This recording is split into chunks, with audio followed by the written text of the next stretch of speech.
Yorana et Nakoto et bienvenue dans votre émission Manava, votre émission Info Service. Le permis de construire, un élément essentiel pour ceux et celles qui souhaitent bâtir ou rénover, mais parfois bien complexe à comprendre. Pour nous éclairer sur le sujet, Eitu Ewart, chef du bureau juridique de la direction de la construction et de l'aménagement, Yorana. Yorana. Bruno Marty, directeur de la maîtrise d'ouvrage de l'OPH, l'Office polynésien de l'habitat. Yorana. Laure Cumin, architecte. Yorana. Et enfin, Jonathan Baron, géomètre de l'entreprise Geometrix. Rana. Ce sont nos invités d'aujourd'hui et on commence avec Eitu. Je l'ai abordé en début d'émission. Pourquoi est-ce que le permis de construire est essentiel pour bâtir ou rénover?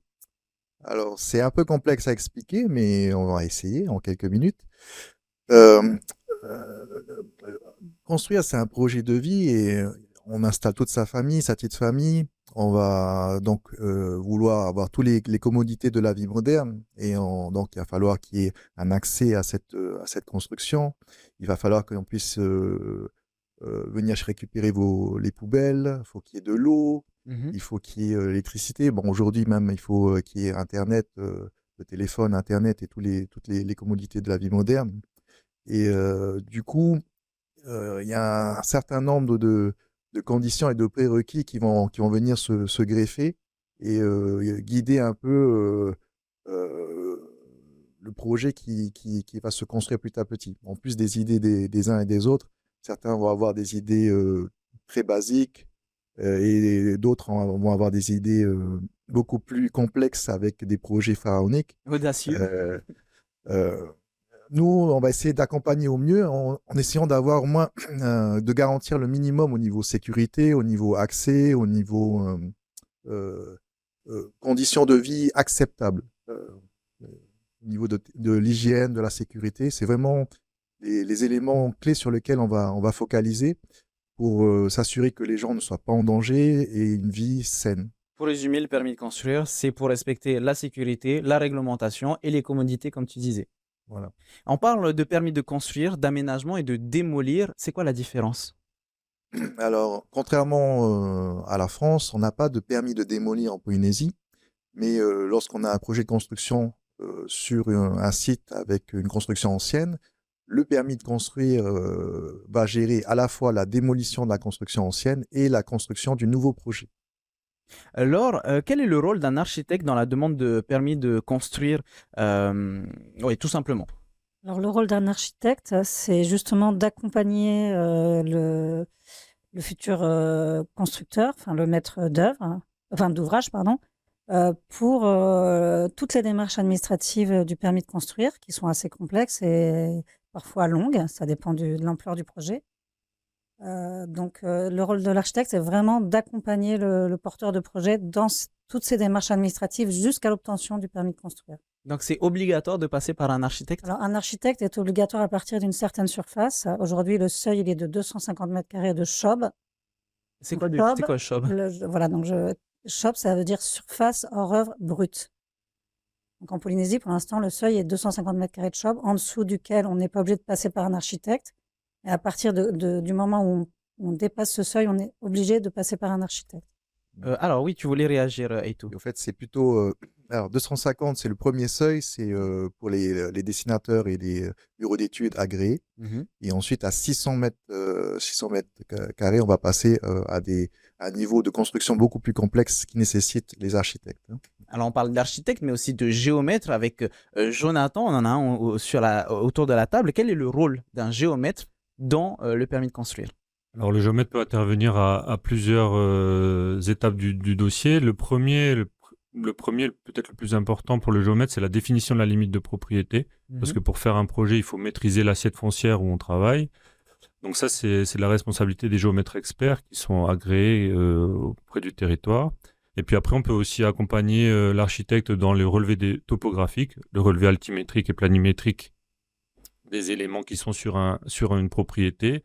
Et on accompagne aussi parfois, selon la complexité des projets, sur les projets de terrassement, sur les aménagements extérieurs, ce qu'on appelle les VRD, voiries et réseaux divers, où là, on peut accompagner également les architectes dans le cadre d'un permis de construire.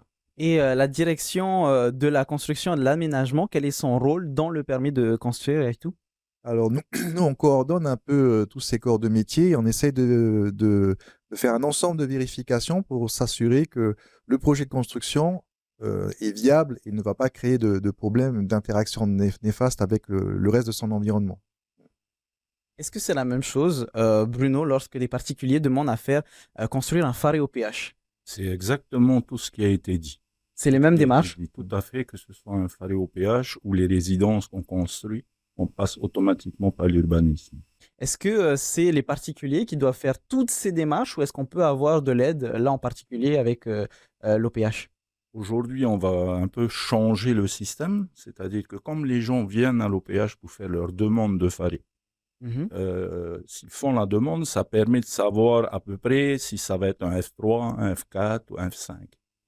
Et aujourd'hui, non, les gens viennent, vont à l'urbanisme, déposent leur dossier à l'urbanisme, c'est contrôlé, avis. Nous, ce qu'on propose, c'est à partir du 1er mai, quand l'attributaire ou le demandeur de phare va venir à l'OPH, c'est nous qui allons lui remettre les documents. On va suivre. Mais ce qui va nous permettre aussi, sur Tahiti et Moorea, puisque j'ai des contrôleurs qui tournent en permanence sur ces deux îles-là, d'aller vérifier en cours de réalisation du dossier, qu'on soit sûr que quand ça va arriver, on aura vu. Sûr qu'on puisse construire, sûr qu'on puisse pas construire, ou sous condition. Mais tout ce travail-là sera vu avant, parce que ce qui nous arrive souvent, c'est que faut pas oublier qu'on représente 35% des permis que gère la DCA. Nous, dans notre fonctionnement jusqu'à présent, ça arrivait en bout de chaîne avant d'aller construire. Avec 2 cas. Des fois, on arrive, il y a des tombes. Ah oui, d'accord, oui, ça devient un peu compliqué. Voilà, et tout ça, ça peut bloquer. Ça veut dire qu'à ce moment-là, déjà, il y a 2-3 ans de procédure où la famille est venue dire on ne peut pas construire. Là, ils sont au courant dès le départ des démarches à effectuer ou de la protection de talus, par exemple. Pourquoi? Parce qu'on arrive après à la conformité, où on a des conformités qui sont refusées.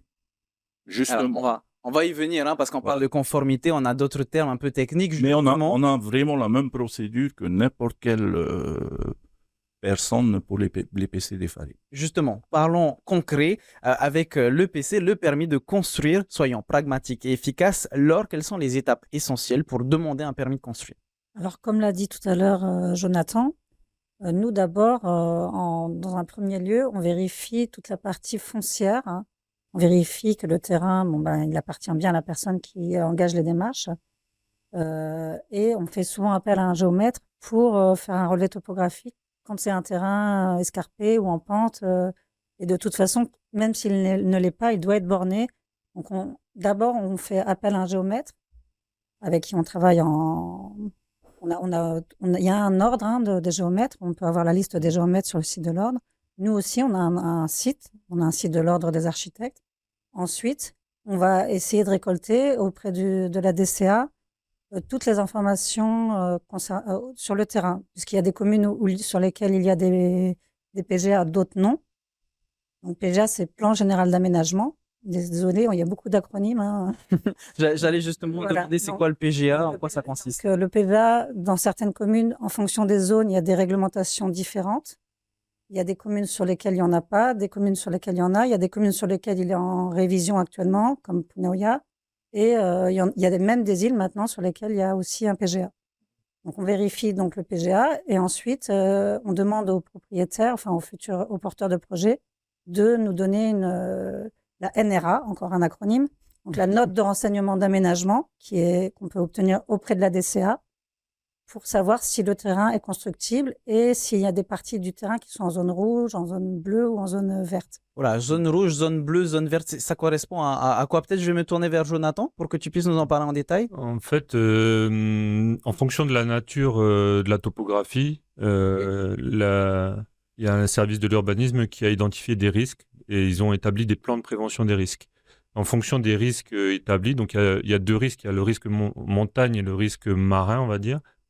Et ils ont fait 3 échelles, bleu, vert ou rouge, qui donnent des contraintes à respecter dans le cadre d'un permis de construire. Par exemple, pour la montagne, il y a des risques de mouvement de terrain, aléas mouvements de terrain qui sont plus ou moins importants selon les zones, selon la topographie des lieux.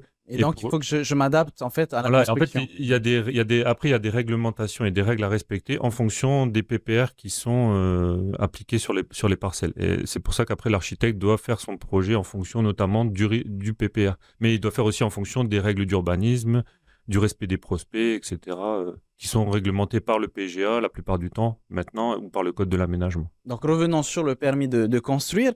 Eitou, quels sont les principaux documents nécessaires, hormis ceux qu'on vient déjà de citer, bien sûr? Bon, déjà, il faut un extrait plan cadastral pour pouvoir cibler la parcelle. Mhm. Il faut pouvoir avoir un plan de situation pour pouvoir voir à peu près quels sont les accès à la parcelle. Ensuite, il faut déjà avoir une idée de ce qu'on va faire réellement. Parfois, les gens commencent par une idée et dérivent sur d'autres idées. Donc, c'est bien d'avoir un projet assez bien défini, donc de pouvoir poser ce projet et qu'on puisse travailler avec ce projet. Et essayer, si possible, de pas trop le modifier. Parce que la lenteur de l'instruction des dossiers de permis de construire vient souvent du fait que entre le projet 1 et le projet définitif, il y a peut-être diversion du projet. Il faut avoir un projet clair, précis, avoir un plan peut-être? Bien sûr, il faut avoir des plans à une échelle visible. Donc, on a indiqué que ce soit un centième, un 500e. Il faut qu'on ait il faut qu'on puisse visualiser le projet et pour pouvoir vérifier avec l'ensemble des règles d'implantation, de sécurité et les règles d'urbanisme qui sont inscrites dans les PGA, que la construction peut être réalisée en respectant toutes les règles. Hein. Ça a l'air de rien, mais souvent les gens se laissent aller à leurs idées, commencent à faire des constructions, et ensuite, quelques années plus tard, viennent nous voir pour dire bon, comment on fait pour la construction que j'ai construite. C'est compliqué, une fois que tout est réalisé, de rectifier le tir. Donc, nous, ce qu'on conseille, c'est plutôt, avant que le projet prenne forme, une fois qu'il est couché sur le papier avec un plan, de venir nous voir. Et ensuite, là, on peut travailler pour guider les gens sur la meilleure façon de réaliser le projet. Donc, je reviens sur ce que je disais, avoir un projet clair et précis, mais surtout réaliste. Tous les projets sont réalistes à condition d'avoir les moyens de le faire. Hein. Donc ça fait partie des différentes erreurs courantes. Est-ce qu'il y a d'autres erreurs qu'on peut éviter? Particulièrement en Polynésie, nos ancêtres étaient quand même éclairés et ont donné des noms, donc on appelle ça la toponymie, hein, des noms au terrain. C'est bien d'avoir une notion de toponymie et de vérifier que le nom du terrain n'indique pas déjà un problème. Si c'est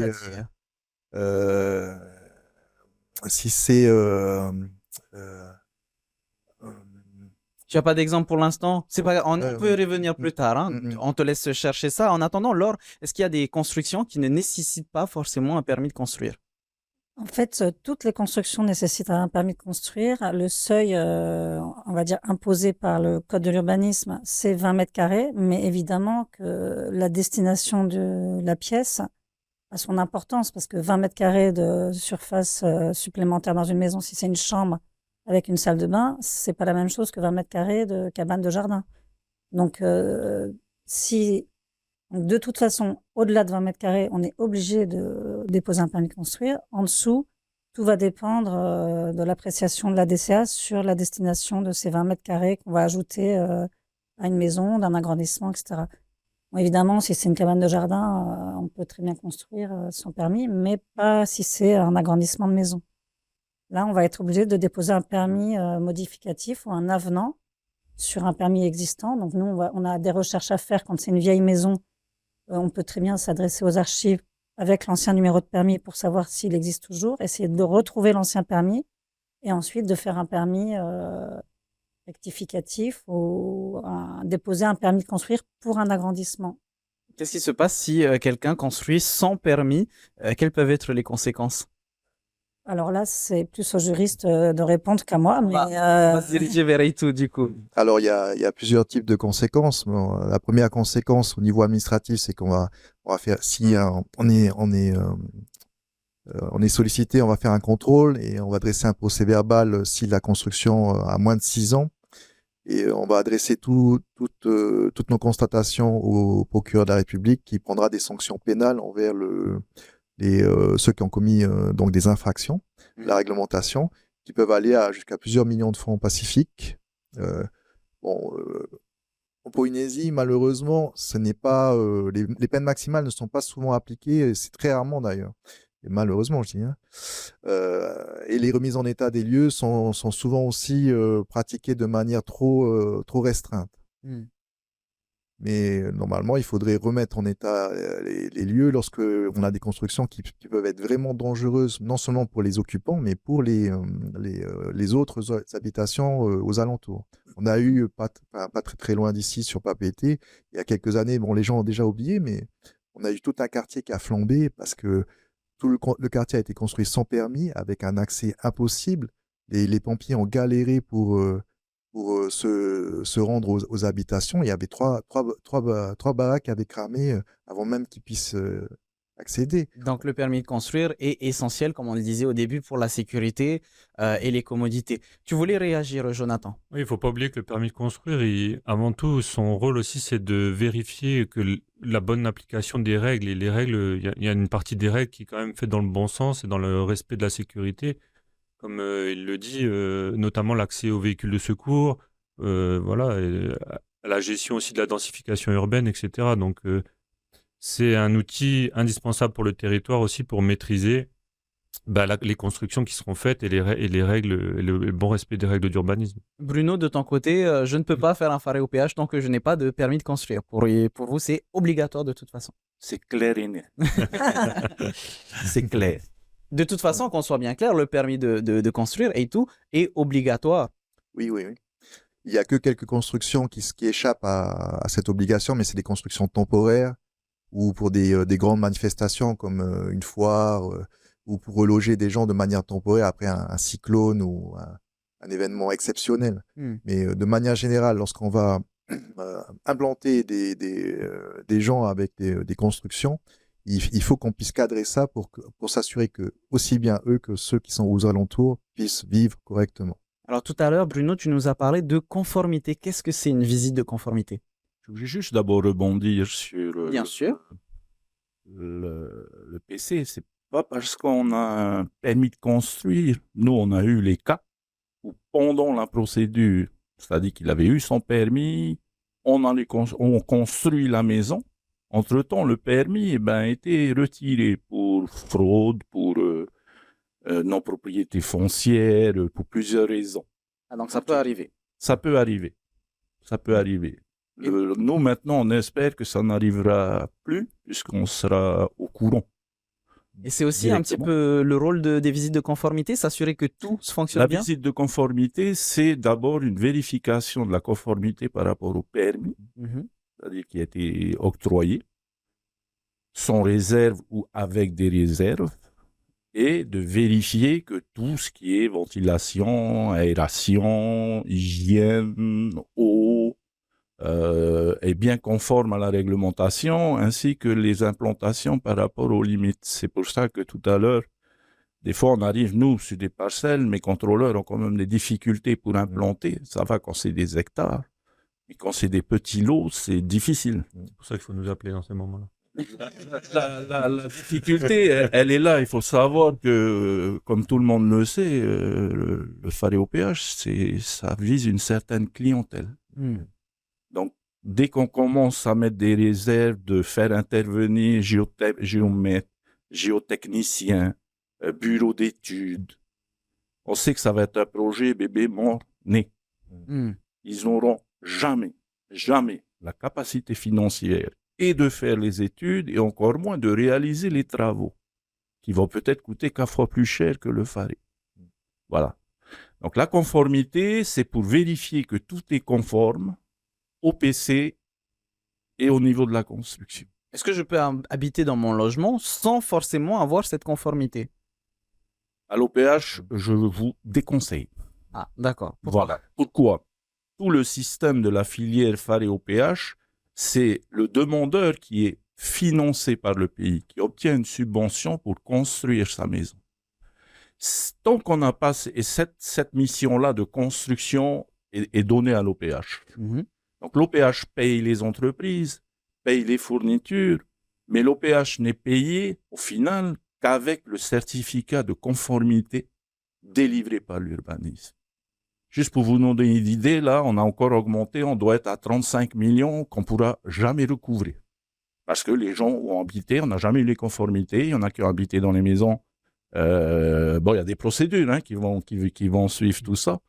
Mais voilà, la conformité, c'est vraiment la clé. Et c'est une sécurité. Okay.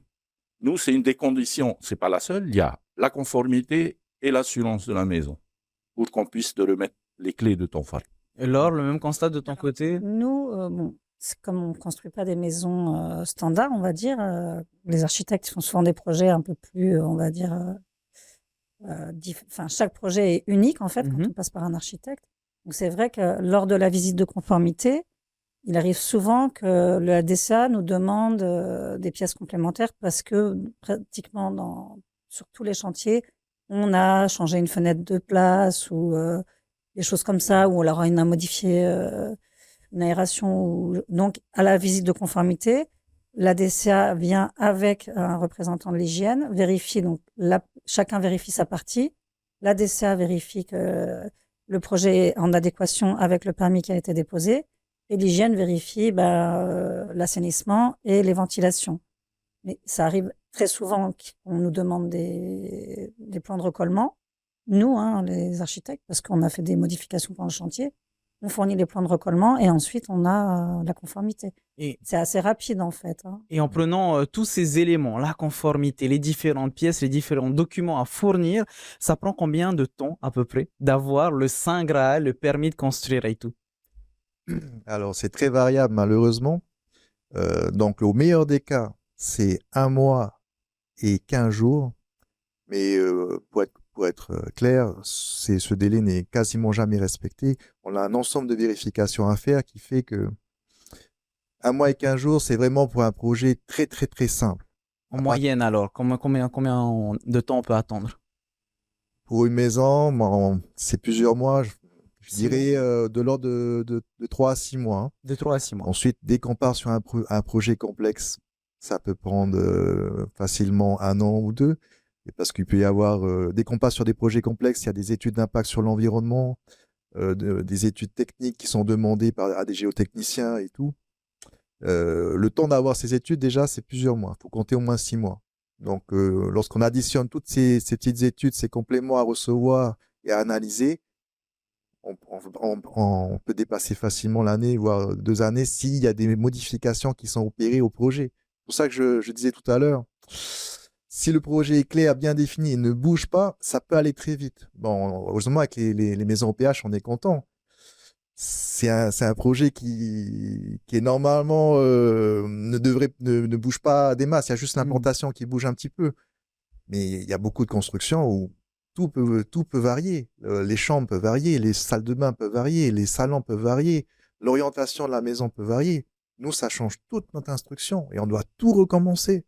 Et un ensemble de vérifications qui malheureusement prend du temps et demande beaucoup de temps et d'énergie à beaucoup de nos agents. Et du coup, plus le dossier est clair et précis à l'origine, plus il sera vite instruit. Alors, je tiens à préciser par rapport au délai, voilà, il y a, comme l'a dit Yaitou, il y a des délais légaux qui sont donc de 1 mois et 15 jours. Enfin, 15 jours, c'est le temps que la DCA vérifie que le dossier est complet et ensuite c'est 1 mois d'instruction.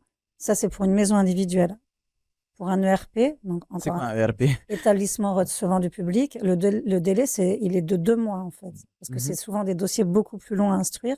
Mais comme on l'a dit, ça peut prendre beaucoup plus de temps en fonction des modifications.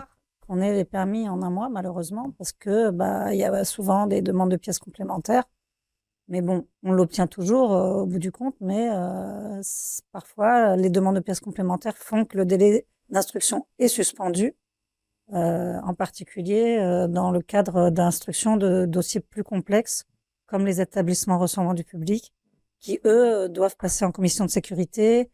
Donc, il y a beaucoup plus de démarches et parfois, on a aussi des ICPE, donc des dossiers, encore un acronyme. Encore, oui. Il y en a beaucoup, malheureusement. qui prolonge encore les délais d'instruction des dossiers. Alors, on est déjà quasiment à la fin de notre émission. 26 minutes, ça passe très vite, hein.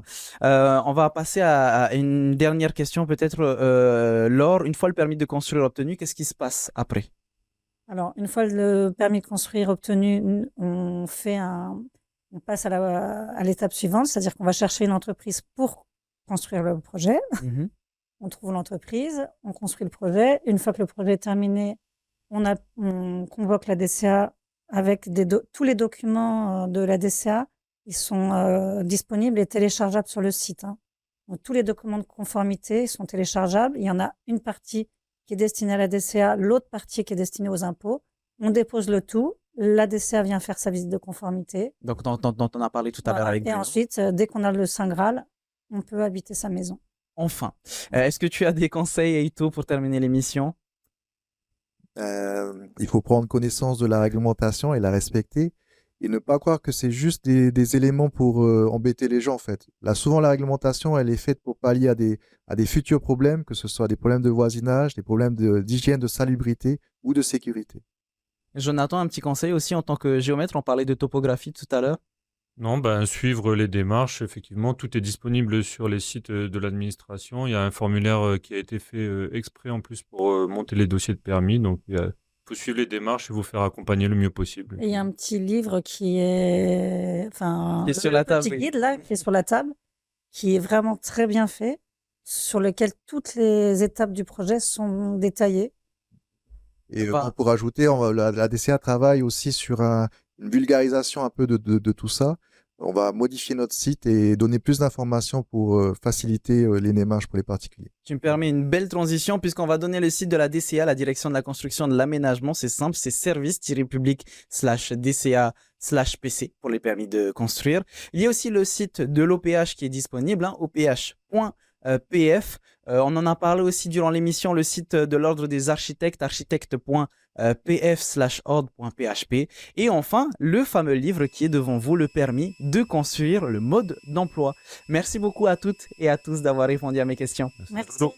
Ce processus peut sembler complexe, mais avec de bonnes informations et un bon accompagnement, il devient beaucoup plus gérable. Merci à tous d'avoir suivi notre émission. C'est déjà la fin. On se retrouve demain à 17h15. En attendant, bonne soirée sur TNTV avec tout de suite votre VA, votre journal en tahitien. Maruru itotato farerer a, trahoma parheana.